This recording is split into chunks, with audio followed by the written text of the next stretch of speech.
हाँ जी, ठीक है। तो एरिया ऑफ ट्राइंगल अगर हमें तीन कोऑर्डिनेट्स दे रखे हैं तो इन तीनों कोऑर्डिनेट्स को डिफाइन करके जो ट्राइंगल बनेगा, इस ट्राइंगल का एरिया क्या होगा अपने को वो निकालना, ठीक है। तो इसका ट्राइंगल का एरिया क्या होगा, दैट इज हाफ ऑफ, सबसे पहले तीनों में से कोई भी एक कोऑर्डिनेट पकड़ो, कोई भी रैंडम, ठीक है, x1 y1, फिर बाकी दोनों को लाइन में लगा दो, x2 y2 x3 y3, ठीक है। एंड देन जो फर्स्ट वाला था उसको वापस x1 y1। अब इस चीज को इवेल्युएट कैसे करना है, इसका जो डाउनवर्ड एरो है that is positive and upward arrow is negative. मतलब क्या बनेगा जी, हाफ ऑफ, इन दोनों का प्रोडक्ट करना है बट जो है वो एज इट इज, यानी कि x1 y2 plus x2 y3 plus x3 y1 minus, अब अपवर्ड एरो क्या है, नेगेटिव, मतलब जो भी आ रहा है उसके साथ एक नेगेटिव लगाना है। तो x2 y1, तो x2 y1 के साथ एक नेगेटिव लगा दिया, फिर x3 y2 तो माइनस x3 y2, फिर x1 y3 तो माइनस x1 y3। तो ये जो वैल्यू आएगी, अब ये वैल्यू पॉजिटिव नेगेटिव कुछ भी आ सकती है, तो इसका फाइनली क्या करना है अपने को, मॉड। तो ये जो वैल्यू आएगी this would be the area of the triangle. Clear हुआ, है बहुत सिंपल सा। एरिया पॉजिटिव होता ना, इसलिए नेगेटिव होता नहीं है, इसलिए फाइनल मोड किया, ठीक है। अब जैसे एग्जांपल 1,2 3,4 एंड 2,6, अज्यूम करो ये तीन कोऑर्डिनेट्स हैं, ठीक है। तो मैंने क्या किया, हाफ ऑफ 1,2, मान लो इसके बाद मैंने ये लिखा रेंडमली 2,6, फिर आया 3,4, फिर पहले वाला 1,2, तो दैट इज हाफ ऑफ, क्या आ जाएगा, 1 into 6 6 plus 2 into 4 8 plus 4 3 to the 6 minus 2 to the minus 3 6 3 the minus 4, इसका मॉड। तो that will be equal to half of, तो क्या गया 12 12 और 8 20 20, तो ये 20 और ये 18 कटा तो बचा +2 एंड -4 कट के क्या हो गया -2, तो -2 -4 का मॉड, तो that is equal to 3 unit square, that is the area of the triangle. Clear हुआ, ऑनलाइन क्लियर हुआ, Yes, sir. Yes, sir. Right, this is the area of triangle. अब पॉलीगन का एरिया भी सेम तरीके से निकलता है, ठीक है। एक काम करो, ये नोट करो पहले, वो शो करना, शो करना।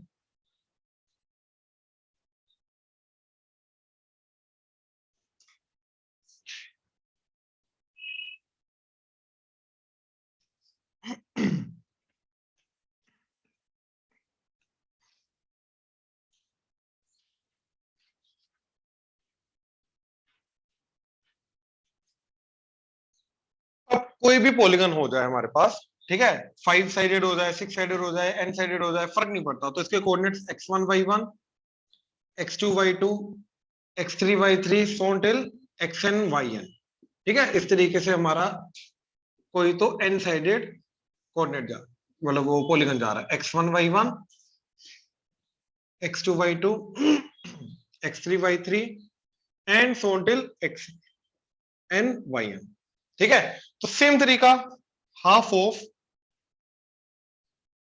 x1 y1, मतलब n पॉइंट्स में से कोई भी एक पॉइंट चूज करो, ठीक।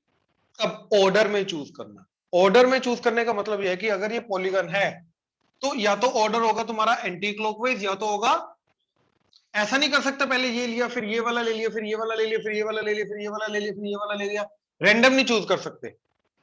यहां पर भी ट्राइंगल के अंदर अगर हमने चूज किया तो या तो ऑब्वियसली इसके बाद एक पॉइंट लिखा मैंने, लेट्स से मैंने ये वाला पॉइंट लिखा पहले, उसके बाद या तो ये आएगा या तो ये आएगा।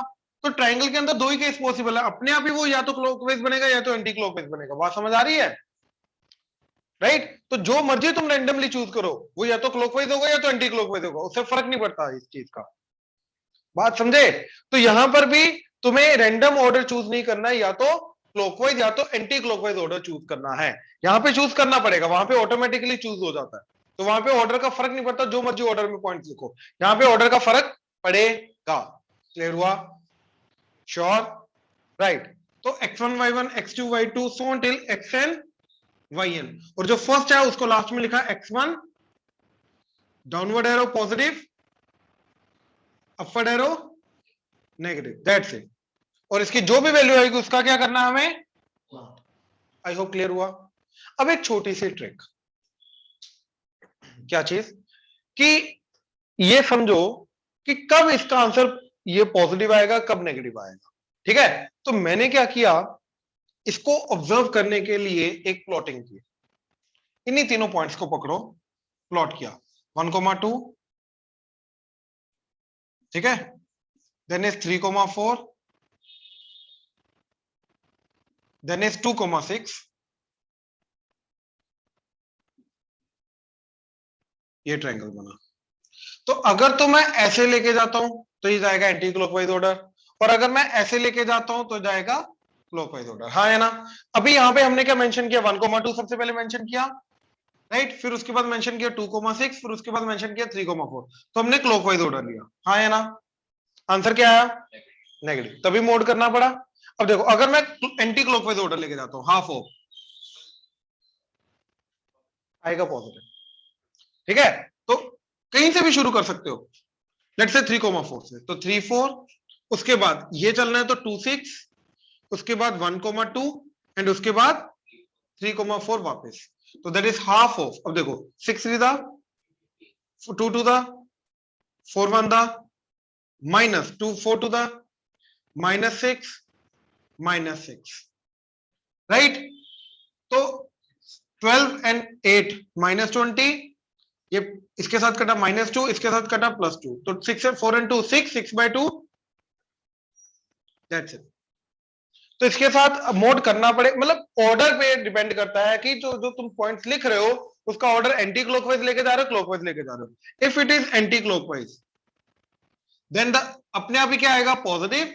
अगर तुम क्लॉकवाइज लेके जा रहे हो तो क्या आएगा? नेगेटिव। आई होप क्लियर हुआ। श्योर? देख लो, ये नोट करो, करो जल्दी। हाँ, पॉलीगन में 2 ही ऑर्डर आएंगे, क्लॉकवाइज एंटी क्लॉकवाइज, इसमें भी यही चीज वैलिड है। ठीक है, नोट करो, शाबाश।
4 पॉइंट से क्वाड्रिलेटरल बनेगा, राइट, उसका एरिया निकाल।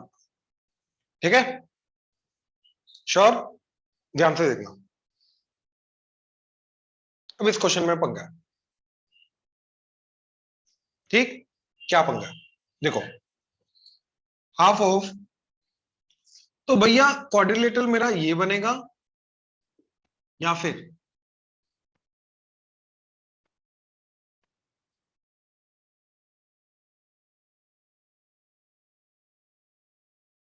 ये बनेगा या फिर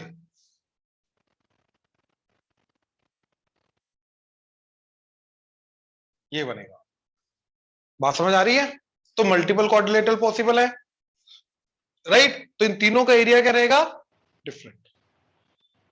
तो ये डिपेंड करता है कि, अब डिपेंड करेगा कि मैं किस ऑर्डर में पॉइंट्स लिखूंगा।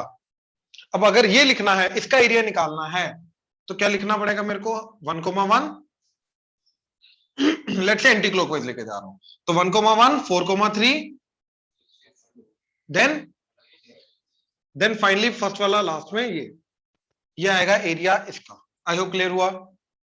और ये पॉजिटिव आएगा क्योंकि एंटी क्लॉकवाइज लेके जा रहे हैं, राइट। अब ये वाले का, ये अगेन 1,1, ये 4,3, ये 6,2, ये 5,6। अब इसका एरिया अगर निकालना है तो that would be half of पहले 1,1, फिर 6,2, फिर 4,3, देन 1,1। समझे? अब अगर इसका निकालना है तो 1,1, 6,2, 5,6 एंड 4,3। तो half of 1,1, 6,2, 5,6, 4,3 and then again तो एरिया आ जाएगा। बात खत्म। अब किस ऑर्डर में हमें लिखना है, उसका एरिया पूछा जा रहा है। मान लो ये ऐसा है A B C D, right. अगर उसने बोला ए डी बी सी, एडीबीसी, एडीबीसी का मतलब क्या जाएगा, ध्यान से देखना, सॉरी, ठीक है। ए ये, देन डी ये, देन बी ये, देन सी ये। तो इसका पूछ रहा है एरिया, इसका पूछ रहा है मतलब सेकंड वाले का पूछ रहा है, यानी कि ये निकालना है। तो जिस ऑर्डर में उसने नाम दे रखा है उसी ऑर्डर में वर्टिसेस लगाने हैं। वर्टिसेस किस ऑर्डर में लगाने, जिस ऑर्डर में नाम दे रखा है, जिसका एरिया पूछा जा रहा है। अगर मल्टीपल ऑप्शंस पॉसिबल हैं तो, अदरवाइज तो स्टैंडर्ड अपना निकाल दो। अगर मल्टीपल पॉसिबल ही नहीं है, अगर पॉसिबल ही सिर्फ एक केस है,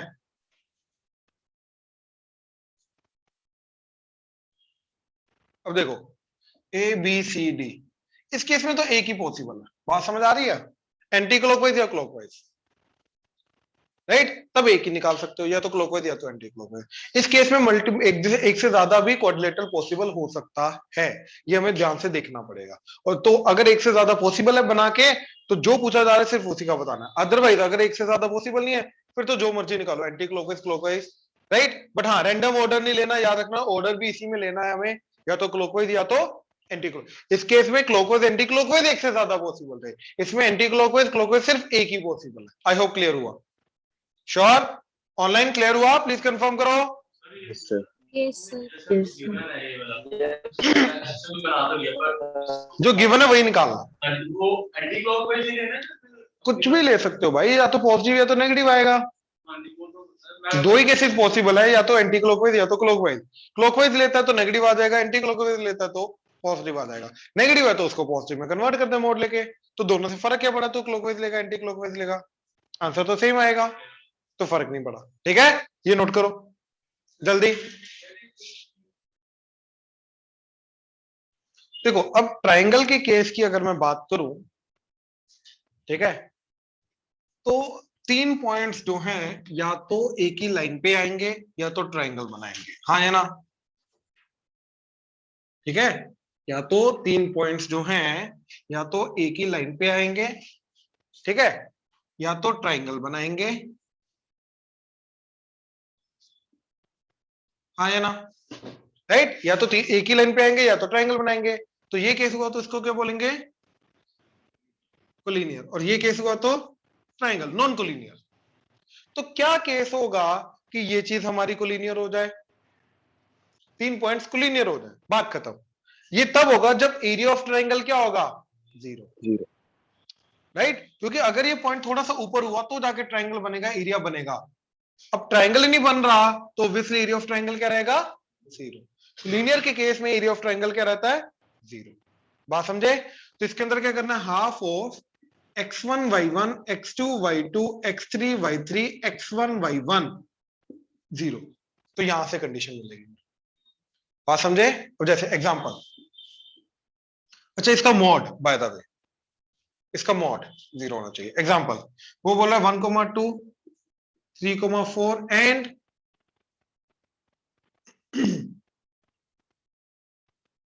k,k+1।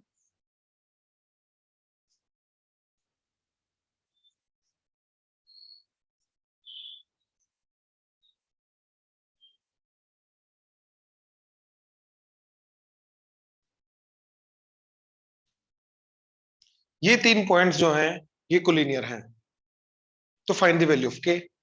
ठीक है, तो क्या किया मैंने, दैट इज हाफ ऑफ -1 2 5 3 के plus 1 and -1 2, that is half of, क्या आ जाएगा, डाउनवर्ड एरो पॉजिटिव, यानी कि जो भी प्रोडक्ट आ रहा है एज इट इज लिखना। तो -3 5k + 5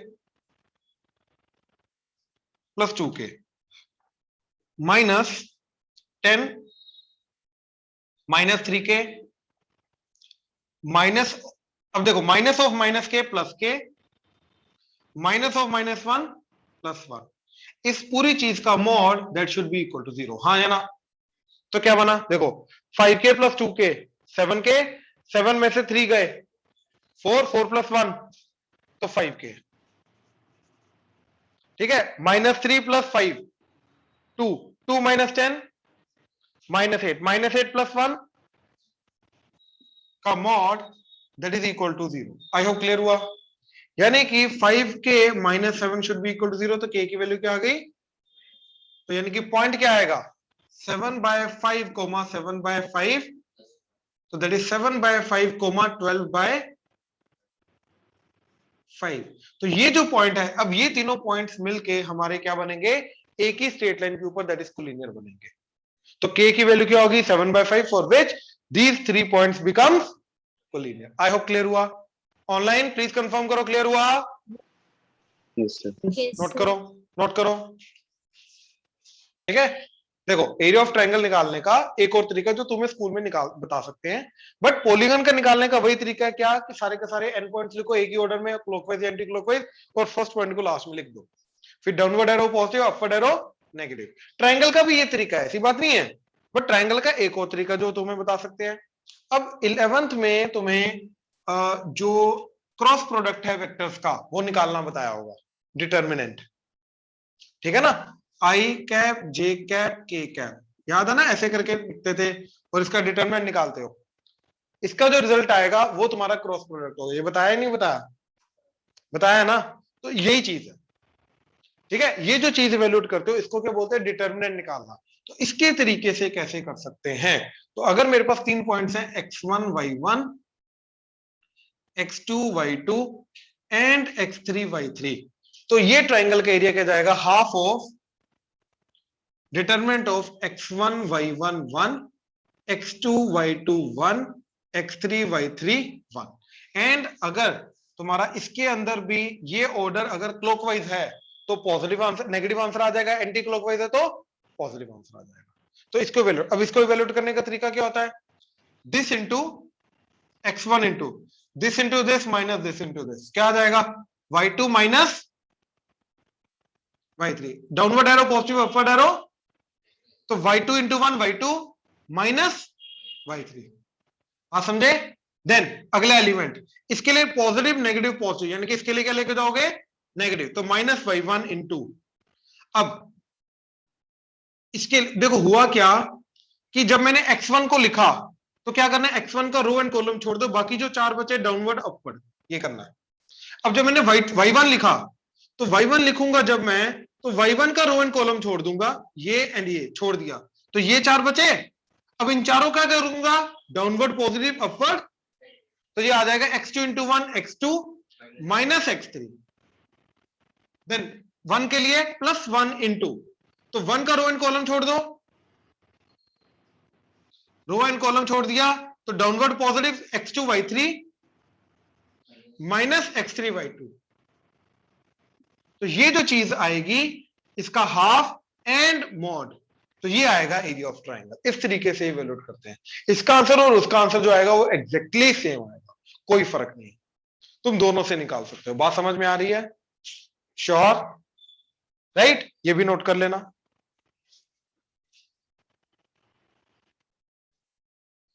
नेक्स्ट टॉपिक जो इसके अंदर आता है, ठीक है, वो है ट्रायंगल का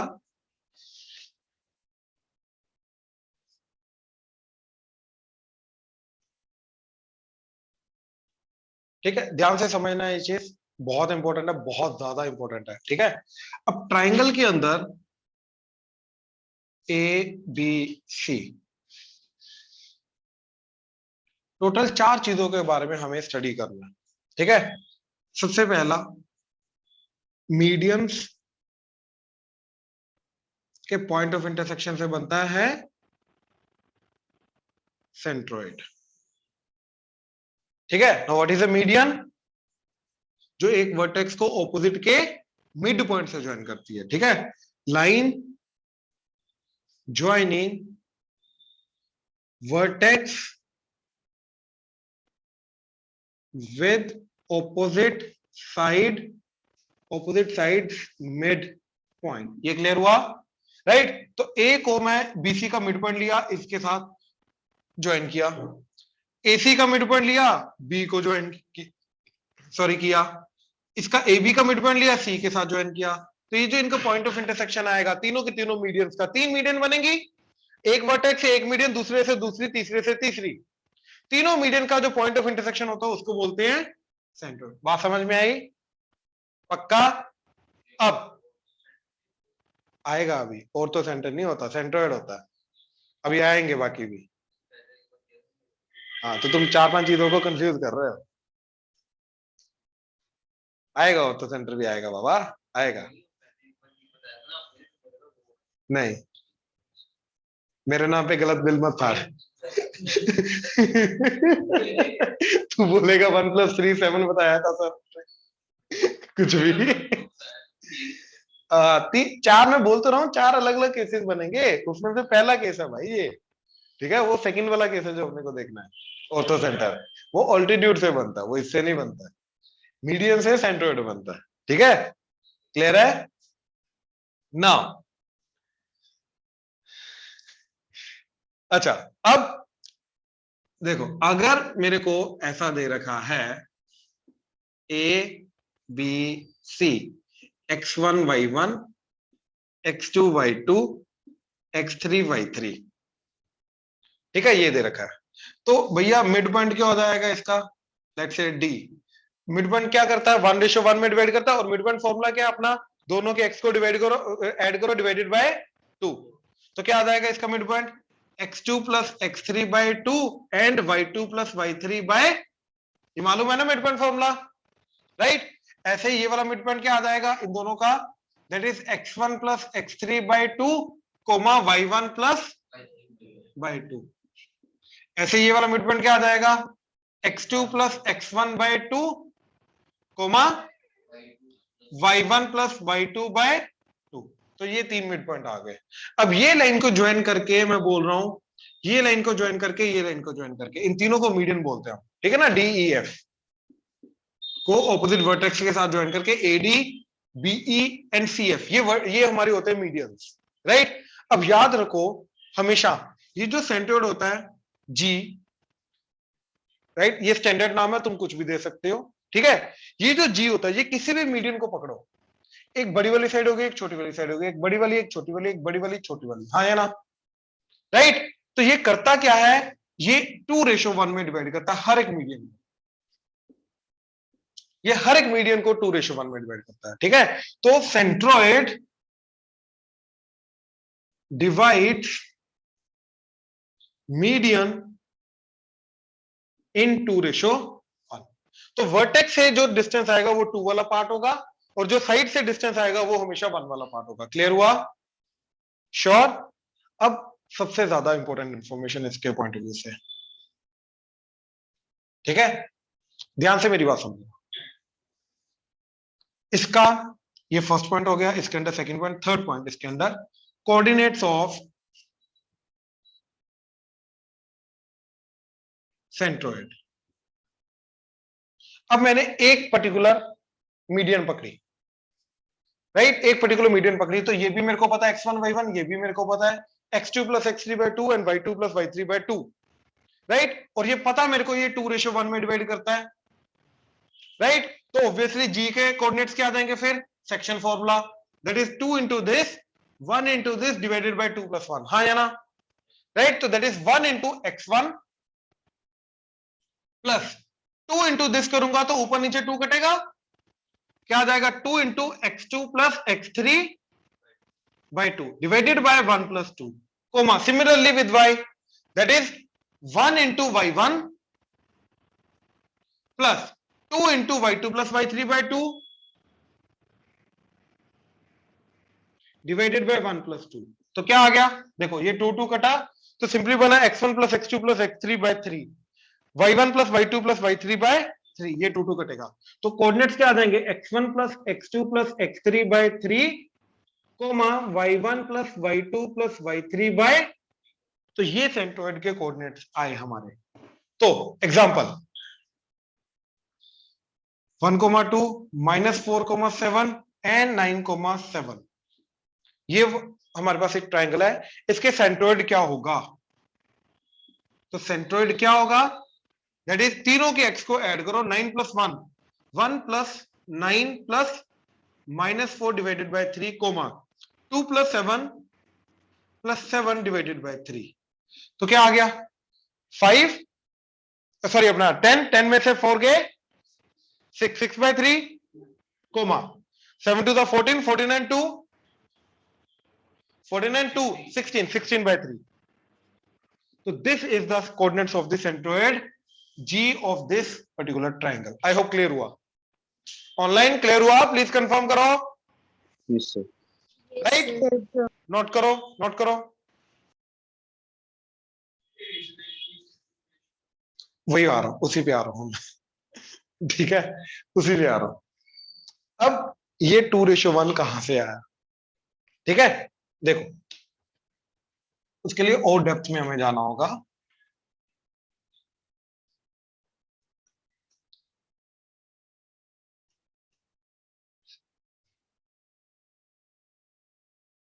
एंड उससे एक और चीज पता चलेगी जो कवर अप होती है हमारे, ठीक है, देखो जो मीडियन है ना उसकी प्रॉपर्टी समझो क्या करता है, ये मिड पॉइंट से तो पास कर रहा है, राइट, बट ये एक्चुअली में टोटल ट्राइंगल को दो इक्वल पार्ट्स में कन्वर्ट कर रहा है, ये समझ आ रही है, इन दोनों का एरिया इक्वल होता है, कैसे कैसे इक्वल होता है, अब मेरे को ये बताओ, इस दोनों नो बिल्कुल नहीं, कहाँ राइट एंगल है ही नहीं, अरे नहीं है, मिड पॉइंट है, राइट एंगल 90 डिग्री कहाँ है, ये बिल्कुल भी नहीं, ऐसा ले ले,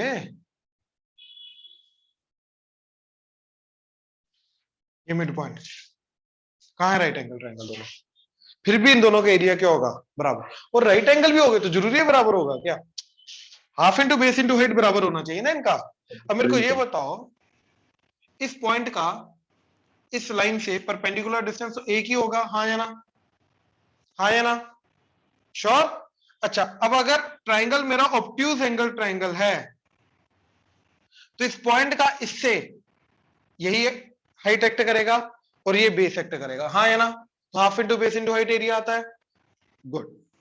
अब ध्यान से देखो, ए से बीसी के ऊपर परपेंडिकुलर बनेगा ये, हाँ या ना, तो ये जो हाइट है ये हाइट मेरा एबीडी ट्राइंगल का एडीसी ट्राइंगल का दोनों क्या क्या रहेगा, सेम, अगर मैं इसको बेस लेके जा रहा हूं तो, हाँ या ना, इस ट्राइंगल का भी हाइट यही होगा, इस ट्राइंगल का भी हाइट यही होगा, हाँ या ना, तो दोनों ट्राइंगल का हाइट क्या है, सेम, दोनों ट्राइंगल का बेस क्या है, क्योंकि डी मिड पॉइंट है तो दोनों ट्राइंगल का बेस भी बराबर, तो अगर दोनों ट्राइंगल का हाइट बराबर बेस बराबर तो दोनों ट्राइंगल का एरिया बराबर, half into base into height.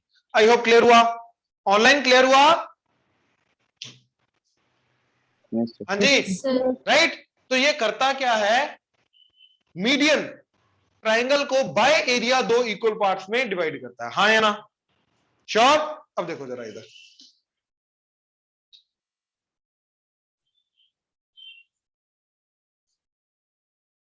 ए बी सी, ठीक, A B C, D E and F. अब मेरे को ये बताओ, ये जी लो,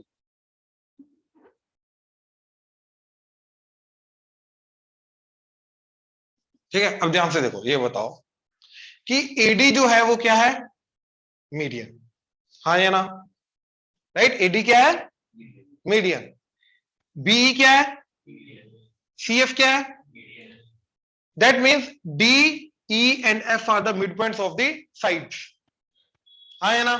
अब ध्यान से देखो, ये हटा दो, ये ट्राइंगल कंसीडर करो ध्यान से, GBC, ये ट्राइंगल हटा दो, ऊपर वाला पार्ट हटा दो, ये कंसीडर करो। अब इसके अंदर जो GB है, क्योंकि B मिड पॉइंट है अभी भी, तो GB जो है वो इस ट्राइंगल का क्या एक्ट करेगा? मीडियन, हाँ या ना? तो कहने का मतलब ये वाले ट्राइंगल का एरिया अगर x यूनिट से है तो इस वाले ट्राइंगल का एरिया भी, हाँ या ना? ऑनलाइन क्लियर हुआ? Yes sir. राइट। अब इस ट्राइंगल के अंदर अगर E मिड पॉइंट है तो GE इस ट्राइंगल का क्या होगा? मीडियन। तो ये एरिया अगर y है तो ये भी ऐसे, इसके अंदर ये मीडियन, तो ये अगर z है तो ये भी, हाँ या ना? श्योर। अब बड़े ट्राइंगल के अंदर AD क्या है? तो ये ट्राइंगल का एरिया और ये ट्राइंगल का एरिया क्या होगा? हाँ या ना? तो ये ट्राइंगल का एरिया क्या जा रहा है? z प्लस x, तो 2z प्लस x, हाँ या ना? z plus x, 2z plus x, हाँ या ना? That should be equal to y plus x, that is 2y plus x कटा 2 कटा, तो y is equal to z। मतलब ये चारों के चारों एरिया बराबर हैं, हाँ या ना? ऑनलाइन क्लियर हुआ? Yes sir. नाउ ये भी मीडियन है, तो ये ट्राइंगल का एरिया और ये ट्राइंगल का एरिया भी क्या होना चाहिए? सेम। तो यानी कि 2y plus z should be equal to 2x plus z, z कटा 2 कटा, तो x is equal to y। मतलब ये 6 के 6 बराबर हो गए, x y के बराबर, y z के बराबर, यानी कि ये x y z तीनों बराबर। मतलब ये 6 के 6 एरियाज क्या है? ट्राइंगल्स क्या है? बराबर, हाँ या ना? तो मीडियन जो है, तीनों के तीनों मीडियंस क्या करते हैं? एरिया, ट्राइंगल के एरिया को 6 इक्वल पार्ट्स में डिवाइड करते हैं। ये 6 के 6 जो छोटे छोटे ट्राइंगल बने, इनके इन 6 के 6 ट्राइंगल्स का एरिया क्या है? बराबर। और पूरे ट्राइंगल का एरिया निकालो, एक ट्राइंगल का एरिया क्या आ जाएगा? 1/6, हाँ या ना? श्योर? क्लियर हुआ? अभी तक हमने लेकिन 2:1 तो निकाला नहीं। अब आ जाओ दोबारा, मैंने ये मीडियन बनाया, ठीक है? इधर से ये मीडियन बनाया, इधर से ये मीडियन बनाया। अब इसका एरिया अगर x, इसका भी x, इसका भी x, हाँ या ना? तो ये टोटल एरिया, ट्राइंगल का एरिया कितना आ जाएगा? 2x, हाँ या ना? तो ये वाले ट्राइंगल का एरिया और ये वाले ट्राइंगल का एरिया क्या आ रहा है? 2x एंड x, हाँ या ना? 2x एंड x अलग अलग, बात समझे? अब मेरे को ये बताओ, ये भूल जाओ इधर वाला पार्ट, ये ऐसे, राइट? अब देखो, ये था A, ये है D और ये है सेंट्रोइड G एंड ये है B, ठीक है ना? ऐसे इधर भी ट्राइंगल है अपना। आई होप क्लियर हुआ? अब मेरे को ये बताओ, इसको AG को बेस मान के जाओ ट्राइंगल का ऐसे, और ये वर्टेक्स मान के जाओ, तो इस पॉइंट से इस लाइन के ऊपर परपेंडिकुलर क्या बनेगा? एक, हाँ या ना? तो इस ट्राइंगल का हाइट होगा यही, और इस ट्राइंगल का भी हाइट होगा यही, considering this and this as base. तो इस ट्राइंगल का एरिया क्या आ जाएगा? 2x, that is equal to half into base, that is AG, into height h। इस ट्राइंगल का एरिया क्या आ जाएगा? x equal to half into base GD into height h। दोनों को डिवाइड करो, HH कटा, हाफ ऑफ कटा, XX कटा, तो 2:1 is AG ratio GD, right? तो AG रेशो GD क्या है? 2:1। मतलब जो सेंट्रोइड है वो मीडियन को किस रेशो में डिवाइड करता है? 2:1। आई होप क्लियर हुआ? यहां से आता है 2:1। तो अब ओवरऑल पूरा का पूरा व्यू, ठीक है? सेंट्रोइड, मीडियंस, इसकी बात हो रही थी हमारी।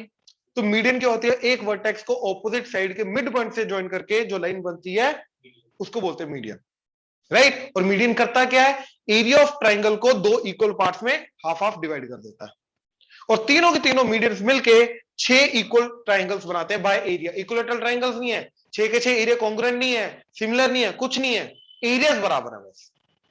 आई होप क्लियर हुआ? राइट? सेंट्रोइड जो है वो मीडियन को 2:1 में डिवाइड करता है, उसका रीजन मैंने ये दे दिया, राइट? तो अगर कोऑर्डिनेट्स मेरे x1 y1 x2 y2 x3 y3 हैं, तो सेंट्रोइड के कोऑर्डिनेट्स क्या होंगे? x1 plus x2 plus x3 by 3, y1 plus y2 plus y3 by, and we are done. I hope clear हुआ? नोट करो जल्दी। ये थी सिर्फ पहली चीज, मीडियंस एंड सेंट्रोइड। सेकंड, जो तू बोल रहा था, ऑर्थो सेंटर किससे बनता है? अभी मैंने बताया, ऑल्टीट्यूड से, हाइट से। जैसे मीडियम से ये बनता है ना, वो ऑल्टीट्यूड से बनता है। हाँ हाँ, चले।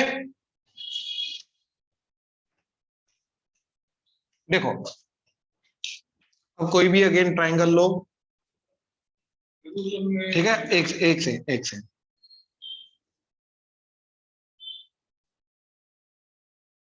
बोलो।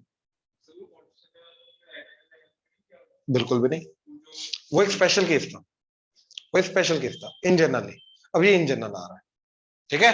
प्लीज, ऑल्टीट्यूड क्या होता है? अगर ये ट्राइंगल ए बी सी है, राइट, तो ए से हमने क्या किया, ऑपोजिट साइड के ऊपर बनाई 90 डिग्री की लाइन, और ये 90 डिग्री की जो लाइन बनी, ये क्या एक्ट करेगा? Altitude, height. ऐसे ही हमने तीनों हाइट बनाई, तो इन तीनों हाइट का जो पॉइंट ऑफ इंटरसेक्शन है, इसको क्या बोलते हैं? H, ortho centre, standard notation. आई होप क्लियर हुआ? श्योर? अब ध्यान से सोचो, तो ये एच आ गया। अब मेरे को ये देखो जरा, ट्राइंगल एंड ऑर्थो सेंटर, ठीक है, ट्राइंगल एंड ऑर्थो सेंटर, ठीक है। अच्छा, अगर एबीसी ट्राइंगल है, एबीसी ट्राइंगल है, तो ऑर्थो सेंटर क्या है? एच। तो मेरे को ये बताओ, बीएचसी का ऑर्थो सेंटर क्या है? सोच के बोलना, सोच के बोलना, ऑर्थो सेंटर क्या है, सोच के बोलना।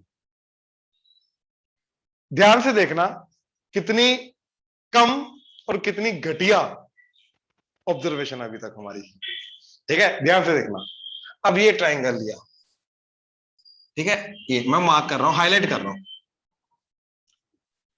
ठीक है। अब मेरे को ये बताओ, ये है पॉइंट और ये साइड है ए बी एंड सी, तो सी से ए बी के ऊपर परपेंडिकुलर बनाना, 90 डिग्री की लाइन बनानी है, तो ऑब्वियसली एक्सटेंड करके फिर बनाओगे ना, क्योंकि पॉसिबल ही नहीं है अदरवाइज। हाँ या ना? पक्का? ये तो पता है ना, ये पता है नहीं पता कि यहीं पे बनाने की कोशिश करो, नहीं यही है 90 डिग्री, ये बोलने की कोशिश करोगे?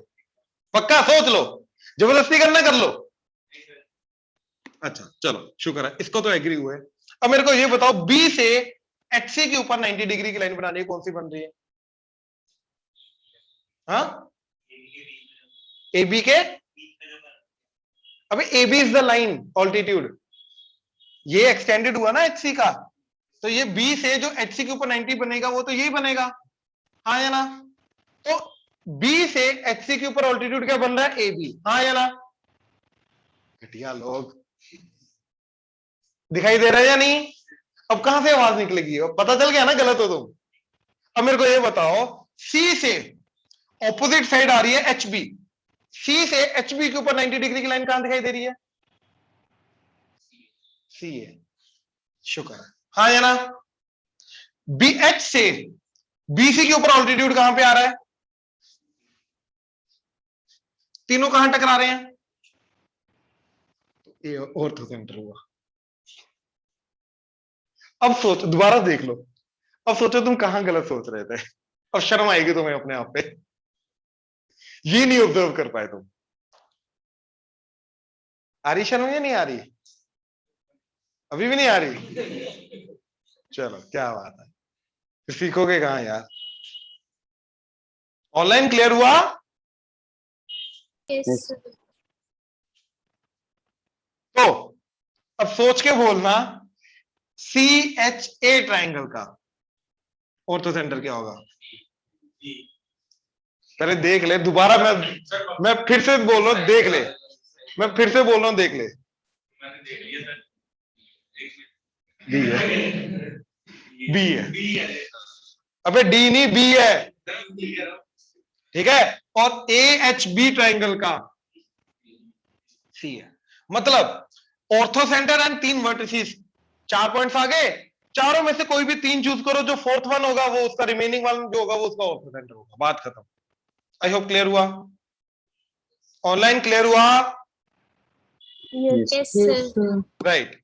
अब ऑर्थो सेंटर के कोऑर्डिनेट्स को ढूंढने का there is no direct formula. है, बहुत गंदा है, किसी भी क्वेश्चन में उसका यूज नहीं होता। ठीक है, वो फाइनली मैं बताऊंगा क्या फॉर्मूला है, जब चारों चीजें हम कर लेंगे। ठीक है, वो बताऊंगा। आज तक यूज नहीं हुआ, कभी यूज नहीं आता वो चीज, वो बस बुक से हायर मैथमेटिक्स से उठा के लिख दी गई है, दैट्स इट, जेई के पोर्शन में, इसलिए वो बच्चे कर लेते हैं, बट उसका आज तक कोई यूज नहीं हुआ, किसी भी क्वेश्चन में यूज नहीं हुआ। तो इसको निकालने का तरीका एक्चुअली में एक है, दैट इज स्ट्रेट लाइन को यूज करके। That's it. हम क्या करते हैं, हम ऑल्टीट्यूड की इक्वेशन निकालते हैं और बीसी की इक्वेशन निकालते हैं, ये पॉइंट आ जाता है, सॉरी पॉइंट नहीं आएगा, इसकी इक्वेशन निकालेंगे, राइट। फिर हम इस ऑल्टीट्यूड की इक्वेशन निकालेंगे, दोनों का पॉइंट ऑफ इंटरसेक्शन निकालते हैं, वो ऑर्थो सेंटर आ जाता है। बात समझे? ठीक है, मतलब स्ट्रेट लाइन के थ्रू निकालेंगे, ये वाली ऑल्टीट्यूड की इक्वेशन निकालेंगे, ये वाली ऑल्टीट्यूड की इक्वेशन निकालेंगे, दोनों का point of intersection is ortho centre. अब इसी का एक स्पेशल केस जो हमने पहले भी देख रखा है, जो याद तो होगा नहीं, चलो बता देते हैं, राइट एंगल ट्राइंगल। तो ये अगर मेरा राइट एंगल ट्राइंगल है ए बी सी, इसका ऑर्थो सेंटर कहां है? बी, बिल्कुल सही। ए से बीसी के ऊपर 90 डिग्री की लाइन ए बी, ठीक है। सी से ए बी के ऊपर 90 डिग्री की लाइन सी बी, बी से एसी के ऊपर 90 डिग्री की लाइन, तो ये तीनों की तीनों लाइंस कहां टकरा रही हैं? बी पे। तो राइट एंगल जहां पर बनता है जिस वर्टेक्स पे, उसी को ऑर्थो सेंटर बोलते हैं राइट एंगल ट्राइंगल के अंदर। आई होप क्लियर हुआ?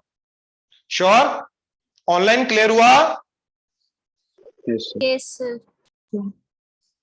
सर। ये नोट करो, ऑर्थो सेंटर, जल्दी। वो भी आएगा, वो सर्कम सेंटर में आएगा आएगा। इसके बारे में मैं और बताता हूं।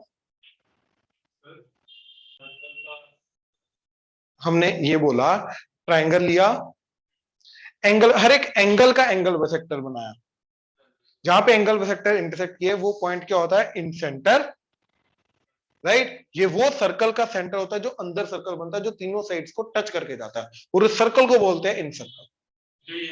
ये सर्कल को बोलते हैं इन सर्कल। ये नोट करो, से देखना, ठीक है, ध्यान से चीजें ऑब्जर्व करना। पहली बात तो क्यों एंगल बाइसेक्टर से ऐसा पॉइंट मिला जहां से अंदर सर्कल बन सकता है? क्यों इसी से अंदर वाला सर्कल बना? एंगल बाइसेक्टर से, सेंट्रोइड से क्यों नहीं बना? यहीं से क्यों बना? है ना। तो देखो मैंने क्या किया, एक एंगल लिया ए बी सी, अब मैंने बीसी एंगल का बाइसेक्टर बनाया। अब इस एंगल बाइसेक्टर की एक प्रॉपर्टी होती है, क्या? कि इसके ऊपर कोई भी पॉइंट लो, वहां से परपेंडिकुलर ड्रॉ करो, तो ये दोनों ट्रायंगल कॉन्ग्रुएंट होंगे। अगर दोनों ट्रायंगल कॉन्ग्रुएंट है तो यस, ये दोनों परपेंडिकुलर की लेंथ क्या रहेगी? बराबर। तो प्रॉपर्टी क्या होती है कि एंगल बाइसेक्टर के ऊपर आने वाले किसी भी पॉइंट से दोनों साइड्स का परपेंडिकुलर डिस्टेंस क्या होगा? हमेशा सेम। तो यहां से लो परपेंडिकुलर डिस्टेंस, यहां से परपेंडिकुलर डिस्टेंस लो, यहां से परपेंडिकुलर डिस्टेंस लो, यहां से परपेंडिकुलर डिस्टेंस लो, ये डिस्टेंसेस हमेशा क्या रहेंगे? सेम। हाँ या ना? अब देखो मैंने एक ट्राइंगल लिया, अब इस ट्राइंगल के ऊपर बी, एंगल बी का बाइसेक्टर बनाया, तो इसके ऊपर आने वाला हर एक पॉइंट जो होगा वो A B side and BC side से क्या रहेगा? इक्विडिस्टेंट, इसी प्रॉपर्टी से। हाँ या ना? ऑनलाइन क्लियर हुआ? Yes sir. राइट। ऐसे ही सी एंगल का बाइसेक्टर लिया, तो इस बाइसेक्टर के ऊपर आने वाला हर एक पॉइंट जो होगा ये अपनी दोनों साइड यानी कि एसी एंड सीबी से इक्विडिस्टेंट रहेगा, परपेंडिकुलर डिस्टेंस। तो ये जो पॉइंट दोनों पे आ रहा है, ये पॉइंट का डिस्टेंस बीसी से परपेंडिकुलर डिस्टेंस, ईबी से परपेंडिकुलर डिस्टेंस एंड एसी से परपेंडिकुलर डिस्टेंस, तीनों से क्या होगा? इक्वल, क्योंकि ये दोनों पे आ रहा है। तो ये डिस्टेंस को, ये परपेंडिकुलर डिस्टेंस को रेडियस मानते हुए एंड इस पॉइंट को इन सेंटर को सेंटर मानते हुए सर्कल बनाओगे, तो यस, ये इस तरीके से अंदर सर्कल बन जाएगा। हाँ या ना? तो इस तरीके से हमारा एंगल बाइसेक्टर से जो पॉइंट ऑफ इंटरसेक्शन आता है वो अंदर वाले सर्कल का सेंटर बनता है। आई होप क्लियर हुआ? वो स्पेशल केस आता है, वो मैं बताऊंगा। उस केस में तो चारों के चारों पॉइंट सेम होते हैं, राइट। उस केस में चारों के चारों सेम हो जाते हैं, तो उसका फर्क नहीं पड़ता इन दैट केस, वो तो स्पेशल केस चला गया ना चारों का, वो आएगा लास्ट में, मैं बताऊंगा भाई सब कुछ। ऑनलाइन क्लियर हुआ? अब इसके Yes, कोऑर्डिनेट्स, sir. अब इसके कोऑर्डिनेट्स क्या होते हैं?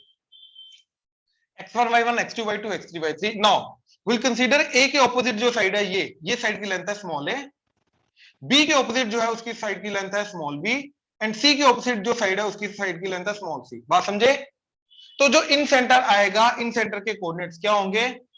x1 इंटू ऑपोजिट साइड की length ax1 plus b into opposite side की लेंथ, और sorry x2 coordinate into opposite side की लेंथ, तो bx2। Similarly c into opposite side का x coordinate that is cx3 divided by a plus b plus c, comma similarly with y, a into y1